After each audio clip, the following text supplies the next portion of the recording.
Dr. Boyce segment where we're going to talk about a guy who called into a radio show after his wife stole $17,000 out of his joint bank account. So he had a joint bank account with his wife, and his wife just kind of straight jacked him. She said that she took the money for her brother. Yeah, right. Anyway, I'm going to break some of this down for you and kind of give you a perspective on this. This was on my heart, so I'm going to jump into this topic that I hope to get your engagement on as well. So get comfortable, buckle up your seatbelt. We're going to get started on the Black Financial Channel right now.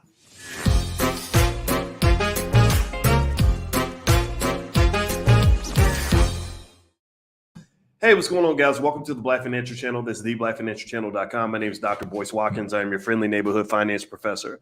On the Black Financial Channel, we talk about Black wealth and Black economics every day, sometimes as much as 10 times a day, under one condition. The condition is that we are Black first. Black first means we put our community at the top of our priority list. Black first means we educate our kids. Black first means we break generational curses. We do not continue them.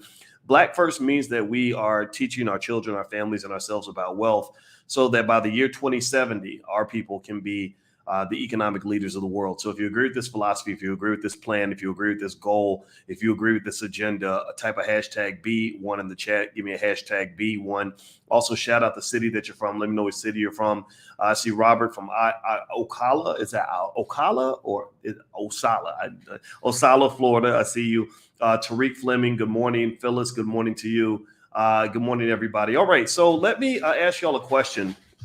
Let's just kind of get started. And as I get started, if you could, hit the thumbs up button. Thumbs up, thumbs up, thumbs up. Subscribe to the channel. It helps us a lot when you hit the subscribe button. We're trying to build some independent Black-owned media that's not controlled by massa. So if you'd like to help us with that, then just all you got to do is hit that subscribe button if you haven't done it, and the notification bell.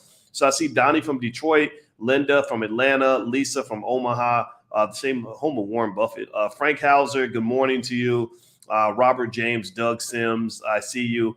All right, let's see. Auntie already has a story. She says that my friend's wife took $150K 2 months ago out of their joint account and then put a restraining order on him after getting him arrested. Okay, wow. Okay, well, that marriage seems like they could use some help. Well, I wish them good luck. All right, so let me ask you all a question. Give me a yes or no. A yes or no. So the story was I was watching Angela Yee's podcast, and Angela Yee has a guy call in, right? And Angela Yee's on the Breakfast Club, or was on the Breakfast Club. So this guy calls in. He says, my wife took $17,000 out of our joint bank account, and she says that it was for her brother. She didn't tell me until I confronted her about it. Should I get a divorce? They've been married 21 years. They've been together 25 years. Yes or no? Do you think that they should get a divorce? Give me a yes or no. What do you guys think? And while you all answer that question, I want to go ahead and make sure I mention the sponsor for today's podcast, which is Ashtay Products. Ashtay Products is a Black-owned hair care company that has helped professional cosmetologists and barbers create first-generational wealth from behind the chair. Help continue this legacy by buying products that help us maintain healthy hair and build a strong community. Buy Black, buy Ashtay. So ashtay.com, that's their website. That's a Black-owned business that's supporting this podcast. We don't take corporate sponsorship from people that are not supportive of our community. So if you have a business or a platform you'd like to have promoted, you can go to drboycefinance.com and purchase a shout out. There's the URL on the screen. So all right. So what do you think? Yes or no? Okay. So I see Donnie says no. Let's see here. Devon says that's why you should put all your eggs in one place. Let's see. Paige says divorce seems extreme. Eric says no, need clarity. I'm going to tell you, I like these responses because it really shows that this platform is for intelligent Black people. And the reason I say that is because when I was looking at it, now, of course, I saw it on the Shade Room. And, the Shade Room is not exactly the place where, intellectual conversations are necessarily encouraged all the time. And on there, I saw a lot of people saying, get rid of him, girl, divorce him. That's it. It's over, stuff like that. Now, here's the interesting thing. So I was sitting there watching this, right? And here's what I'm thinking, right? Maybe I'm not a lawyer, but maybe this is part of the lawyer in me. I'm not a lawyer, but this is the lawyer in me. I remember thinking when he asked this question, why is he even asking the question to her? What is it about being a radio show host? No disrespect to Angela Yee, by the way. I like Angela a lot. I've met her several times. I've been on the Breakfast Club maybe four or five times. I can't remember. But I liked Angela. I met her. I think she's an awesome lady. But I really need to know what qualifies her, or anybody on that show. And I'm not just pointing out Angela, but what qualifies her to answer that question? I mean, give me a yes or no. I mean, is Angela Yee married? Does she? How many years has Angela Yee been married? I'm looking. I see she is a radio host. She's 46 years old. She was born to a Chinese mother and an Afro Montessorian. She's a Chinese father. I'm sorry, an Afro Montessorian mother. She attended Poly Prep in Brooklyn. I'm seeing her radio career. I'm seeing other endeavors. I'm seeing philanthropy. I don't see anything in her background that just even says that she should be a person you should be asking about advice on your marriage. Now, I'm not trying to take anything away from her. It's not her fault the guy asked her the question. And this is not any sort of diss on anybody who chooses not to get married. I get it. I think I didn't get married till I was 40. Well, I proposed when I was 46. And then I got married when I was, I guess, whatever age I was a year and a half ago. So I'm not sitting here trying to say that she needs to be that's her fault, right? I'm not here to say that she has nothing of value to add to the world. I'm really trying to make a deeper point on this before we even dig into this. Now, if you want my 2 cents on it, I'm gonna give you my 2 cents, but just remember, it's only 2 cents. It's not $1. It's 2 cents. It's not $1. Okay. It's maybe because I have a PhD in finance. Instead of it being 2 cents, maybe it's 2 quarters because I could talk about the financial side. My wife is a relationship therapist with a full license. She's been doing it over 20 years. The reason I point this out is because one of the problems that I see, and this is maybe something I'm just observing on the internet, is that you have a lot of people getting relationship advice from people who don't even have relationships. Why in the world would you get relationship advice? Why would you get marital advice? I mean, you think about this. When a marriage breaks up, you're not just breaking up two people. It's not just like breaking up with your high school sweetheart. This is destroying a family. This is ending a massive legacy. Do you understand what I'm saying? Do you get what I'm saying? Give me a yes in chat if you follow what I'm saying. So that's huge. Your marriage is an institution like a bank or like a church or like a school. It's an institution. So why would you, I would question the brother who called in with the question. I would say, why in the hell are you asking Negroes on the radio their opinion about what you need to do about the institution that you are the CEO of? You are the CEO of your last name. You are the head of this organization. Here's the deal. Look, if my bathroom goes bad and I need plumbing done in my bathroom, am I going to go and find a soccer player and have them do my plumbing for me? If I need heart surgery, am I going to go to Dunkin' Donuts and find somebody who makes really good donuts and say, hey, by the way, after you make my chocolate curl donuts, can you cut my body open and fix my heart for me? Right? Why would I do that? That doesn't make any sense. So really what inspired me to really even talk about this topic was just that first thought of course you're not going to get the right answer because you're asking the wrong people. If you want to understand how to navigate through the intrinsic and just the exhaustive set of complexities that come with managing a marriage and a family, you probably need to talk to some people who have a marriage and a family. Do you get what I'm saying? Am I crazy for saying this? Do I sound like a hater for saying this? Am I being mean to Angela Yee for saying this? I don't think I am. I hope I'm not. And I really want to encourage everybody, get advice from the right people. A lot of people's relationships are not working because they're going to the internet for relationship advice from people who, if you took 2 seconds to research their background, you would find that they ain't never even had a healthy relationship in their life. The reason you listen to them is because they sound good. Or maybe you watch him because he looks good, he's handsome, and you like staring at his hazel eyes while he tells you to go buy his book. Or maybe you like listening to a woman who's going to tell you that black women ain't nothing and black women are stupid and blah, blah, blah, blah, while she sits there with her titties out telling you everything that you want to hear as a man. Well, let me just say this, that all that is that's just dope on a rope. All that is another type of heroin, and they got you hooked. All they're doing is literally offering you something that's going to make you feel good, and you're going to think that this is actually going to make your life good. So what you're going to find is that you'll take this advice, this information, you'll apply it to the world, it doesn't work, and then you just assume that there's something wrong with the world. When inherently for some of us, it doesn't mean there's something wrong with the world. A lot of times it could mean there's something wrong with you. If you are a man looking for a solid woman, and everybody that you listen to on the internet is telling you that black women are stupid, and you're going through the world believing that black women are stupid, then guess what? You're going to miss out on the times when you're also being stupid. So I really encourage people, if you want advice on things that are important in your life, get advice from qualified people. Can we at least agree on that? Can we at least agree that we're going to start checking the qualifications to make sure that the person giving us this information is trained on this type of thing? So being a radio show host trained you for a lot of things. If there was a seminar on how to be a great radio show host, I get it. But I'm not going to ask somebody who's never been married about how to save my 21-year marriage. I'm not putting that in the hands of somebody unless they're really qualified. And even then, I'm going to get a second, third, fourth, fifth opinion. So anyway, do me a favor, hit the thumbs up button. Thumbs up, thumbs up, thumbs up, share, subscribe if you haven't done it. Let me just mention again, the sponsor for today's podcast is Ashtay. Ashtay, they are a Black-owned hair care company that helps Black professionals and cosmetologists and barbers create first generational wealth from behind the chair. So I hope you'll go support Ashtay at ashtay.com. And if you'd like to sponsor podcasts or get a shout out, you support us, we support you. Feel free to go to drboycefinance.com.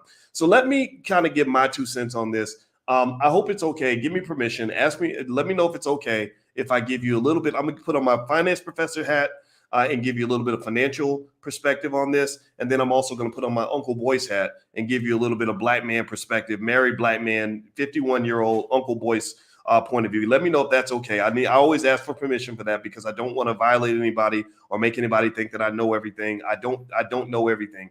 Believe me, especially when you talk about something as complex as Black relationships. Black relationships are complicated because of this thing called slavery.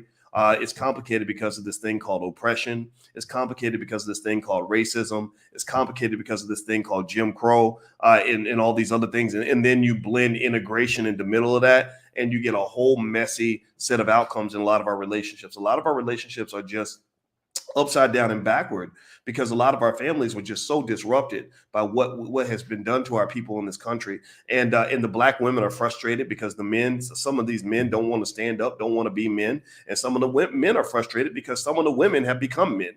And it is very challenging to figure out, okay, are you the dude or are you the lady? Which one are you going to be? Because dude looks like a lady right now. I don't know which one I'm trying to deal with right now. Am I dealing with another guy? Am I dealing with somebody I need to nurture and protect? I don't know. So it's hard. It's really, really hard. So here's my thought on this, right? So the financial side of me says that money is one of the leading reasons that people fight in relationships. This is one of the biggest factors in a relationship. If you ever want to have stress in your relationship, then go into a relationship when there's not enough money. I know that people have this feeling, this romanticism that says that you can go and make your money together, and I get all that. But if you do that, you have to really be on code and have a set of values and principles that are going to help you navigate the rough times without placing blame on the other party when there's not enough money in the house. Money pressure is big, which is one of the reasons why, if you want to do a really big favor for your children, prepare them financially by investing for them while they're young, doing things like the $5 a day plan. You can get I have an ebook on it. You can get it on Amazon or anywhere else, or you can get the ebook for free.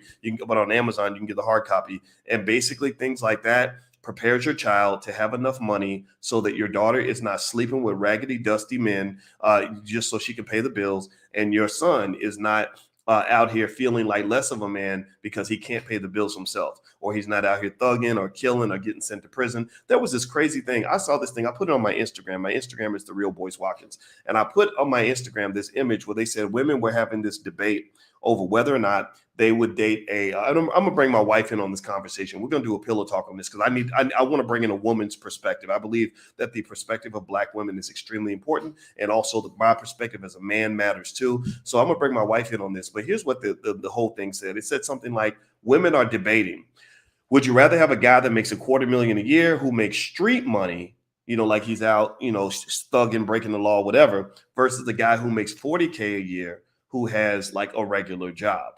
And that debate was really interesting. And some women were like, there is no debate. But there were some people who, were honest and said, yeah, that 40K a year guy with a regular job is boring. The street guy is interesting. It's exciting, right? There's always a part of women that likes the bad boy, and I get all that. But what made me sad about that whole conversation is that, first of all, number one, anybody who just thinks that street money's good or whatever hasn't lived long enough to see what it feels like to have your husband go away to prison for 15 years.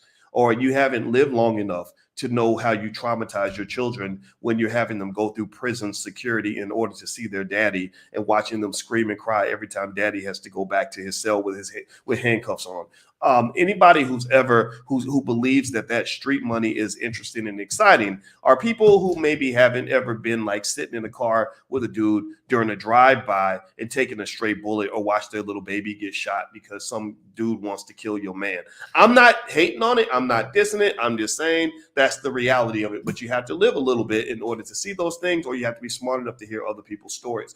But with that said, one of the sad realities is that there are people who believe that that's the only choice they have. They believe that if you make that kind of money, that $250,000, it's got to be street money. And that if you have a regular job, you have to be making the low money. Why does there have to be a trade-off? Why does it have to be that in order for me to make money, I have to take an unnatural and extraordinary risk? And if I don't take all those risks, I'm going to make small money. No, that's not the case. How about you make big money without taking the risk? How about we train our kids so they can make the $250,000 without having to go out and take a couple bullets in order to get it? How about they can go out and make a few $100,000 a year without having to do 30 years in prison? What do y'all think about that? I mean, do you think that maybe that could be part of the Black agenda that we have going forward as a community, to say, I want my kids to do well, but I really don't need my kid to be thinking that being a dope dealer or a thug or a drug addict or running the streets or popping caps at people and all this other stuff is the way that a man's supposed to live? Because there's a dark side to that the media never shows you. They glorify it in music, but they don't actually show you what it feels like to be in front of a judge when the judge says you will be away at prison for 35 years. And then you go to prison and people are beating you up and trying to rape you for the next 30 years of your life. That is a nightmare. That is a nightmare. And it is up to us as a community to make sure that we have enough conversations so that anybody who thinks that the street life is cool is going to just at least know what they're getting into, so they don't find out when it's too late. Do you get what I'm saying? Okay. So that's the first part. If you teach your kids how to make money and you leave them some money, then they won't have to make stupid decisions because of money. They won't have to get into dumb relationships because of money. They don't have to go chase a man because of money. They ain't got to go live up under some woman because of money, because he don't know how to get money himself. He'll know how to make it, and he'll already have it. So he'll be able to make a different set of decisions because of that. Second of all, to get to the core issue, actually, before I move on I'm going to make my last point. But before I do that, do me a favor, hit the thumbs up button, thumbs up, share, subscribe. And I want to remind everybody, don't forget that the All Black National Convention is happening very, very soon. It's going to be October 28th through the 30th in Charlotte, North Carolina. We have a whole long list of amazing experts that are going to be there. It's a great place if you believe in Black power, if you believe in Black unity, if you believe in Black love, if you want us to win when it comes to politics, economics, and family. You can come to the convention. You're going to love it. I guarantee you. And it's going to be in Charlotte. And we're almost sold out of tickets. So you may want to get your tickets now. You can get your tickets at boycewatkins.com, or you can also become a vendor. I put it all on my website. You can get tickets. You can become a vendor. You can volunteer if you don't want to buy the ticket and you want to volunteer. You can go through the training as a volunteer. You have to get trained now. You can come to the convention that way as well. We encourage you to bring your family, bring your kids. We have a whole educational track for children, but sign your kids up early because we need to know how many kids are going to be there well in advance. Okay. So anyway, so let's move on. Hit the thumbs up button. Okay. Last point I want to make on this. Should they get a divorce or not based on the fact that this man's wife stole $17,000 out of his bank account without permission? So let's recap. So the man calls into the Angela Yee show and he says, I've been married to my wife 21 years. We've been together 25 years. I found out my wife took $17,000 out of our joint account and she claims that it was for her brother. The reason I found out about it was because I confronted her, and he was asking, should I get a divorce? And again, my fundamental point is he shouldn't have been asking that question to somebody who wasn't qualified to answer it. It's too important of a question. Divorce affects children. Divorce affects all the people that are looking up to you, depending on you, etc. Divorce is very difficult, traumatic. Divorce is also economically devastating. So when you ask a question like that, you don't call a radio show host. You call your therapist. You talk to other married couples. You talk to your pastor. You talk to some other people that can really, professionals that can really give you good information. Now, with that said, my 2 cents on this is that I hate the idea of him getting divorced over money. I want you to think about it. Let's assume that she's not lying. Let's assume that she really got this money for her brother. Well, if that's because that's a whole nother issue, right? If you had to confront her and she tells you, oh yeah, that's for my brother, then I would probably go talk to the brother and say, did she really give you this money? Or I try to find out and independently verify that, because honestly, if she hasn't done this over 21 years and then she claims she did it for her brother, I just need to know what's really going on. Are you really out of love with me? Are you really taking care of some dude? Like, what's going on with this money? But then let's assume it is for her brother. Well, first of all, I want you to ask yourself, it is deceitful, right? So, but it's not about the money. It can't just be about the money, because if it's just about the money, $17,000 is a lot of money. But is a family worth more than $17,000? Give me a yes or no. Give me a yes or no if you think a family or a marriage is worth more than $17,000.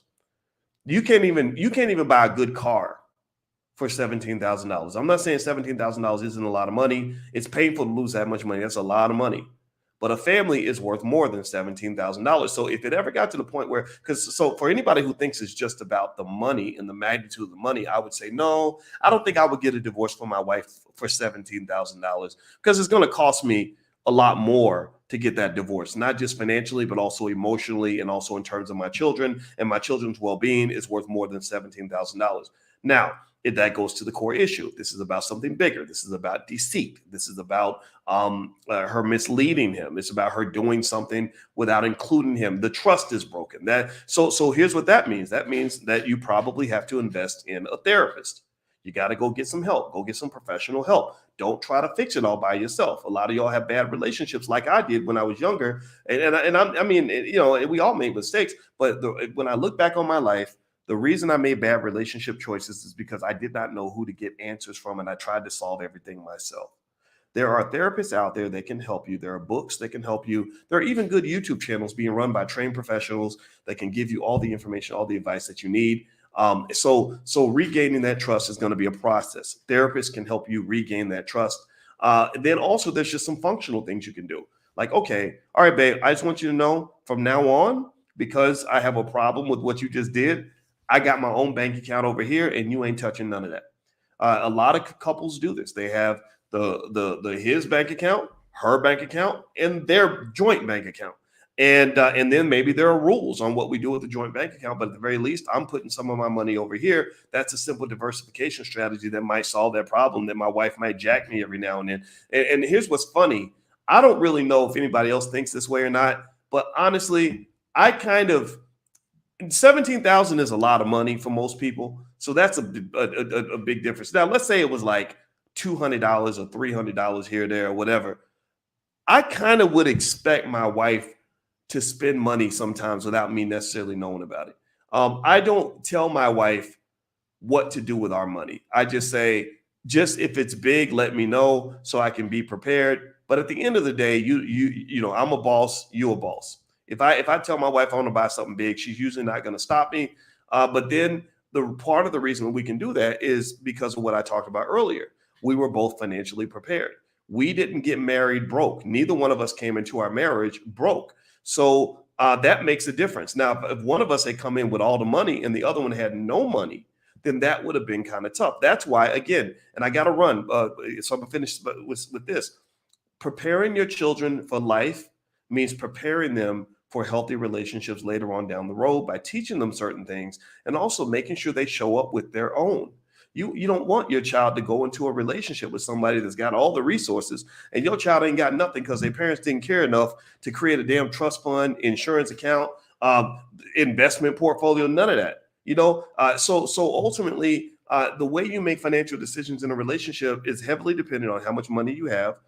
It's also dependent on how much money each person kind of came into the relationship with. Look, it's like, look, if I came in with my own, like my wife, she's a professional that had her own money. Who the hell am I to run up here and talk about woman, we ain't gonna spend none of my money on nothing. I can't do all that because she came in with a certain amount of power, and so did I. And I didn't come in as my friend jokingly calls it the hobosexual. I didn't come in as a hobosexual. Well, these men out here just sleeping with women so they can get money. I came in with my own too. So, and now the challenge though is when two people come together with their own, then each person is gonna kind of have their own agenda too. Money is power. Money is power. I think that's probably the last thing I'll throw in there is money is power. In every situation, money matters. Money is power. So when you show up with empty pockets, just understand 9 times out of 10, in most situations, you're going to have less power than the other person. It ain't right. It ain't fair. It shouldn't be that way, but it probably will be that way. So show up with a little bit of your own so that you don't necessarily have these same problems, and get advice from the right people. Don't be asking no radio show hosts what to do with your family. That's crazy. All right, guys, do me a favor. Hit the thumbs up button. Thumbs up, thumbs up, thumbs up, share, subscribe. I want to give a thank you once again to Ashtay Products, ashtay.com. I'm going to read it again. It's a Black-owned hair care company that's helped professional cosmetologists and barbers create first-generational wealth from behind the chair. So you can help continue this legacy by buying products that help us maintain healthy hair and building a strong community. So buy Black, buy Ashtay. So that's their website. I hope you go check them out as a thank you. And if you'd like to sponsor a podcast or get a shout out, there is a cost, but you support us, we'll support your business or your platform, whatever it is. You can go to drboysfinance.com. That's where you can actually purchase advertising. And I hope to see you guys at the All Black National Convention. If you'd like to learn more about the convention, just go to boycewatkins.com. All right, everybody, please have a wonderful day. God bless you. Thank you for listening. I hope this conversation was helpful, and I will see you all very soon. All right, peace.